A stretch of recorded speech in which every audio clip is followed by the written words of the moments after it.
Peringatan, jika mau nonton video durasi panjang, segera tutup video ini dan pindah ke versi recap per 5 atau per 10 chapter. Jika belum ada video versi recap terbaru, tunggu aja sampai angka chapternya mencapai syarat recap. Itu aja, terima kasih.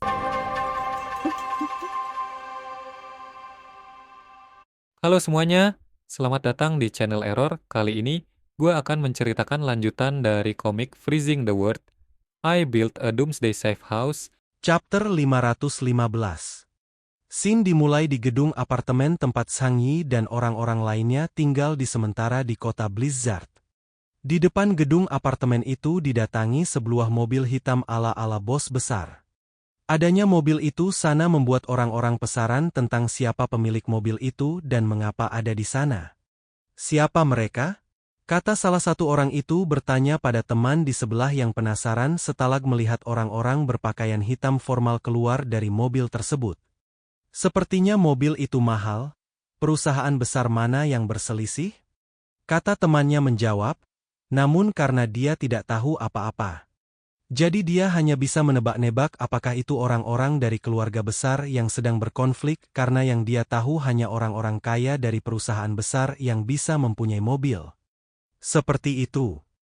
Namun karena banyak orang lain di sana, jadi orang-orang itu juga ikut menduga kemana dan apa yang ingin orang-orang dengan pakaian hitam formal itu lakukan di sana. Arah itu sepertinya dari kota Tianhai lagi? Kata seseorang di sana yang menebak-nebak tujuan orang-orang berpakaian formal setelah mengingat kejadian sebelumnya yang disebabkan Bai Chunyu. Apakah ada bos tersembunyi di kota Tianhai? Kata orang lain yang menebak-nebak karena dia pikir hanya orang setingkat itu yang bisa membuat orang-orang berpakaian formal itu bergerak. Orang lain menjawab tidak tahu pada pernyataan orang sebelumnya karena dia juga tidak tahu apakah benar ada bos tersembunyi di kota Tianhai atau tidak. Beberapa saat kemudian, orang-orang itu sampai di depan pintu kamar Zhang Yi. Mereka mengetuk pintu dan memanggil Zhang Yi. Tuan Zhang Yi, Tuan muda saya mengundang Anda untuk datang dan mengobrol. Kata salah seorang dari orang-orang berpakaian hitam.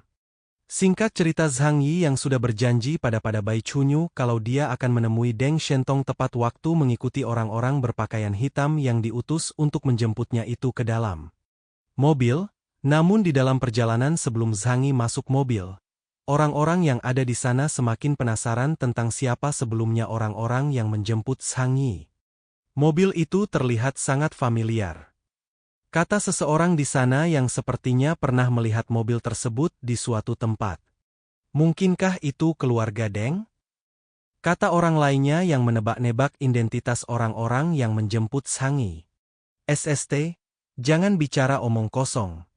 Identitas macam apa yang dimiliki Zhang Yi yang membuat orang itu secara pribadi mengirim seseorang untuk menjemputnya? Kata orang lainnya yang tidak ingin berurusan dengan keluarga Deng sekaligus mempertanyakan identitas Zhang Yi yang membuat orang-orang itu menjemputnya. Sepertinya kita harus menunggu kota Tianhai menunggu dan mengetahuinya. Kata orang lain yang tidak ingin ambil pusing lagi karena melihat Zhang Yi sudah masuk ke dalam mobil. Setelah Zhang Yi masuk, salah seorang pria yang berpakaian yang sepertinya adalah leader dari mereka meminta temannya yang menyetir untuk menjalankan mobil itu ke tempat tujuan. Setelah itu mobil itu pun berangkat meninggal gedung apartemen tempat Zhang Yi dan orang-orang lainnya tinggal sementara di kota Blizzard. Singkat cerita setengah jam kemudian mobil hitam yang menjemput Zhang Yi itu pun sampai di depan rumah keluarga Deng dan berhenti di sana. Tuan Zhang, tolong keluar dari mobil. Mobil kami tidak bisa masuk ke manor, kata sang leader meminta Zhang Yi turun dari mobil. Karena sepertinya ada aturan di keluarga Deng yang tidak memperbolehkan mobil masuk ke dalam kawasan halaman manor. Zhang Yi yang memahami itu kemudian turun dari mobil dan setelah diturun, Bai Chunyu yang sudah menunggunya dari tadi di depan gerbang. Kau datang? Ikuti aku dan tunggulah sebentar. Kapten punya beberapa hal yang harus dilakukan dan sebentar lagi akan selesai. Kata Bai Chunyu bertanya dan menjelaskan pada Zhang Yi, kalau Deng Shentong masih ada urusan namun sebentar lagi urusan itu akan selesai jadi dia bisa menemui Zhang Yi. Zhang Yi yang sebenarnya juga tidak punya pilihan lain mengatakan kalau dia mengerti dan mengikuti Bai Chunyu berjalan ke menuju rumah keluarga Deng. Di perjalanan terlihat kalau di halaman manor itu banyak prajurit penjaga yang berjaga di sana yang menandakan seketat itu keamanan di rumah keluarga Dong. Singkat cerita mereka pun sampai di ruang tamu keluarga Deng dan Bai Chunyu mempersilakan Zhang Yi duduk di kursi dan menunggu Deng Shentong selesai dengan urusannya dan menemui Zhang Yi. Setelah mengatakan itu Bai Chunyu kemudian menepuk tangannya kemudian seorang waitress datang membawa camilan dan menuangkan teh untuk Zhang Yi. Zhang yang melihat itu berterima kasih. Setelah Bai Chunyu memanggil waitress itu, dia kemudian meninggalkan ruangan itu dan meninggalkan Zhang Yi dan waitress itu berduaan. Stop. Fokus guys, jangan berpikir yang tidak-tidak. Singkat cerita sambil menunggu kedatangan Deng Shentong. Zhang Yi kemudian meminum teh yang dituangkan sebelumnya sambil menilai kekuatan keluarga Deng dari apa yang dia lihat setibanya dia di rumah keluarga Deng. Meskipun keluarga Deng adalah keluarga besar di kota Blizzard dan memiliki sumber keuangan yang kuat, mereka tetap tidak mampu menyediakan pemanas untuk seluruh ruangan. Pikir Zhang Yi yang rupanya sudah menilai kekuatan-kekuatan keluarga Deng dari rumah keluarga. Uang tidak berguna sekarang, sumber daya dialokasikan berdasarkan kontribusi, dan keluarga besar tidak bisa menyia-nyiakan sumber daya sesuka hati. Pikir Zhang Yi lagi meneruskan. Setelah beberapa waktu menunggu, Zhang Yi kemudian mencari hiburan agar dia tidak merasa bosan menunggu. Dia kemudian mencoba menyalakan TV namun tidak ada siaran di TV yang dia hidupkan. Dia sudah kuduga. Kata Zhang Yi yang sudah tahu kalau normalnya memang tidak mungkin ada siaran TV di kiamat dunia ini namun dia sengaja mencobanya. Lagi-lagi itu untuk menilai kekuatan keluarga Deng. Karena menyalakan TV tidak bisa menghilangkan kebosanan, Zhang Yi kemudian mengambil CD video game dan berpikir untuk memainkan game tersebut tapi dia mengurungkan niatnya. Haruskah aku main? Lupakan, tidak akan menyenangkan jika di tengah-tengah permainan dia datang. Pikir Zhang Yi yang mengurungkan niatnya untuk main game karena takut Deng Shentong datang saat dia sedang bermain dan merusak mood bermainnya. Zhang Yi, kau di sini.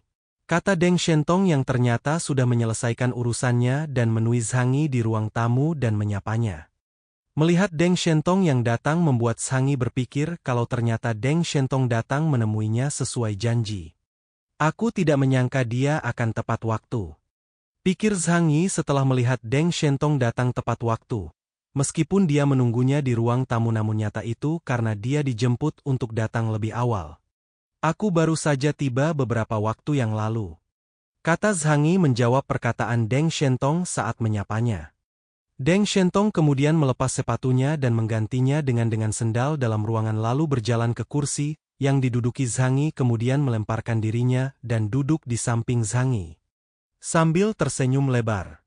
Melihat tingkah Deng Shentong itu membuat Zhang Yi heran karena Deng Shentong yang dia temui sekarang berbeda dengan Deng Shentong yang tidak sengaja dia temui di klub. Rasanya mood kapten ini berbeda dari sebelumnya. Pikir Zhang Yi setelah melihat tingkah Deng Shentong. Deng Shentong yang menyadari Zhang Yi yang kebingungan melihatnya dengan percaya diri bertanya pada Zhang Yi. Apakah ada bunga di wajahku? Kata Deng Shentong bertanya pada Zhang Yi. Zhang Yi yang tidak ingin membuat masalah atau menyinggung perasaan Deng Shentong memberikan jawaban yang sangat tidak disangka-sangka. Tidak, hanya saja kamu sangat tampan sampai aku tidak bisa menahan diri untuk tidak melihatnya lagi. Kata Zhang Yi menjawab seperti seorang budak korporat yang sedang menjilat atasannya. Jawaban Zhang Yi itu membuat Deng Shentong terdiam sejenak karena dia tidak menyangka kalau Zhang Yi akan mengatakan hal seperti itu namun kemudian dia bertanya kenapa Zhang Yi tidak ikut berpartisipasi dalam misi pemusnahan Ronin negara Neon. Hahaha, kau menarik sekali. Ngomong-ngomong, kudengar kau tidak mendaftar untuk berpartisipasi dalam operasi mengepung dan menekan Ronin negara Neon? Kata Deng Shentong bertanya sambil menepuk-nepuk pahanya. Dan setelah itu dia kembali bertanya. Bagaimana pendapat MU tentang misi itu? Kata Deng Shentong bertanya lagi dengan wajah yang sedikit serius. Kemudian chapter 515 pun berakhir. Kata-kata hari ini adalah hampir 2 jam bikin narasi ini aja ajing. Jangan lupa klik tombol like dan tinggalkan komentar kalian guys. Jangan biarkan kolom komentar kosong. Kalau kalian punya kritik dan saran, Ketikkan di kolom komentar, itu aja. Adios.